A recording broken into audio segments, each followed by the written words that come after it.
Browns getting ready to head to Baltimore Sunday, face the Ravens, a game they need to get.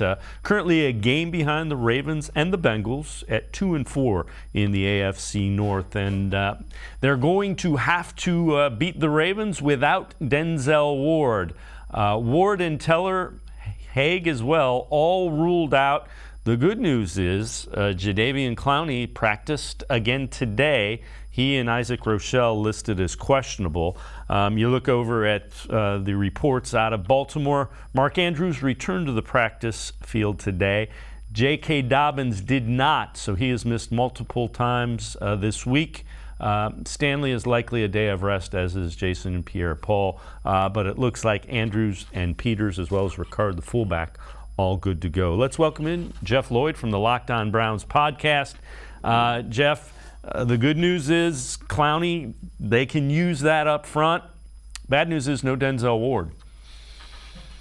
With Denzel, look, it's tough. I mean, you have no idea how it's going to work and how you get cleared out of the concussion protocol. Obviously, being in it to this extent, to this long, certainly not helpful. But I mean, look, Mark Emerson played well last year. If there's one guy in the secondary that we probably can say has played better than expected to this point this season, it probably is MJ Emerson at this point. Plays with kind of like a no fear. I mean, there were catches he gave up last week, but still was able, was on them, contested them, 6 tackles. Getting Clowney back, this is one that's kind of big, though, because, as we've noticed, the Browns have shifted to more and more man coverage over the last few weeks. And that's certainly due to the communication issues. It's a lot easier to say, hey, I got 83 wherever he goes. And, limits on, some of the gaping wide holes we have seen in the Browns coverage. But going to man, one of the things you're trying to capitalize off of is getting getting to the quarterback and getting guys home.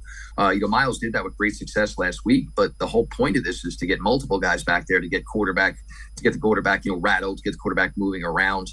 And that's what you're looking for this week with Lamar Jackson, because when Lamar Jackson doesn't have his best days, it's usually when he takes a shot or two early in the pocket in the game. When you get a little pressure on him early, then all of a sudden, maybe he's thinking about it. That's when you start to get to see maybe a ball thrown, basically at the back of somebody's legs because he's got to release it too early.